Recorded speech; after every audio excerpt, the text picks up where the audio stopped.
দেরি করো না।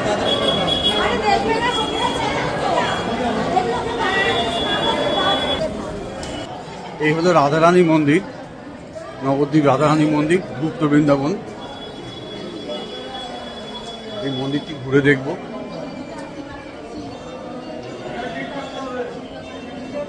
এখানে গুপ্ত বৃন্দাবনের জন্য 10 টাকা করে প্রণামী লাগে।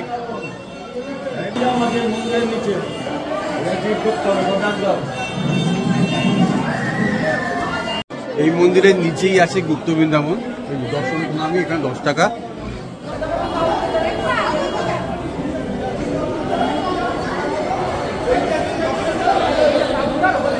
শ্রীকৃষ্ণ চৈতন্য মিশন।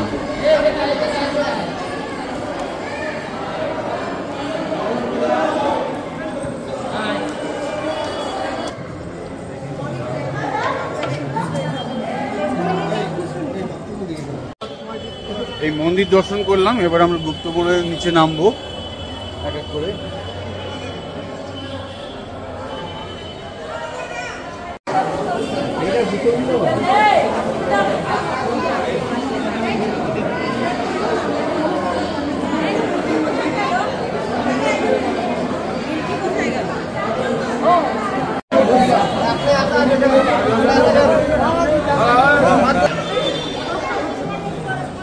এই গুপ্ত বৃন্দাবন লাইন দিয়ে আমরা আবার ঢুকছি এখন।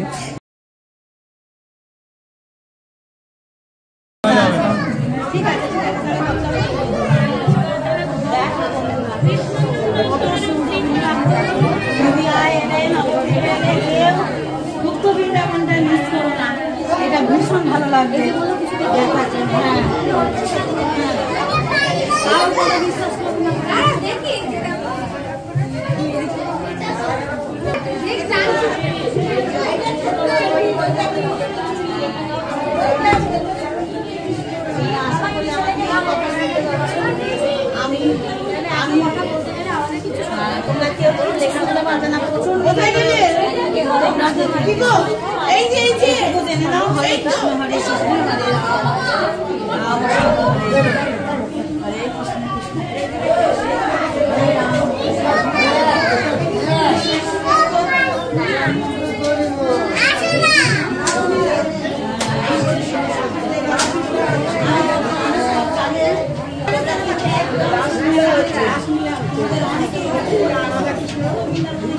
কালী কৃষ্ণ, কালী কৃষ্ণ দেখেছ?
লাইটিং এর মাধ্যমে একটা গুপ্ত বৃন্দাবন বৃন্দাবন টাইপের সেন্স তৈরি করার চেষ্টা করেছে। এখানে এটাকেই গুপ্ত বৃন্দাবন নাম দিয়েছে। খুব সুন্দর একটি লাইটিংয়ের মাধ্যমে এই জিনিসটা তৈরি করেছে, দেখতে অবশ্যই খুব ভালো লাগবে। এবং যারা গৌর ভক্ত তারা অবশ্যই আসবেন এখানে, দারুণ লাগবে, জিনিসটা খুব সুন্দর তৈরি করেছে অবশ্যই।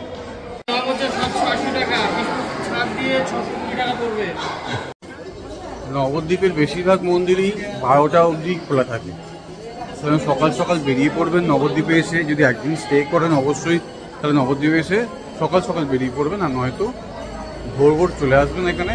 7টা 8টার মধ্যে যদি পৌঁছে যান এখানে এই অঞ্চলে, তাহলে আপনি টোটো করে পুরো নবদ্বীপটা 12টার মধ্যে আপনি ঘুরে ফেলতে পারবেন। তারপর আপনি একদিনের মধ্যেই মায়াপুর ঘুরে যেতে পারবেন। মায়াপুরের আরতি 4টে থেকে একটা হয়, আর একটা সন্ধ্যার আরতি 6:30 থেকে হয়।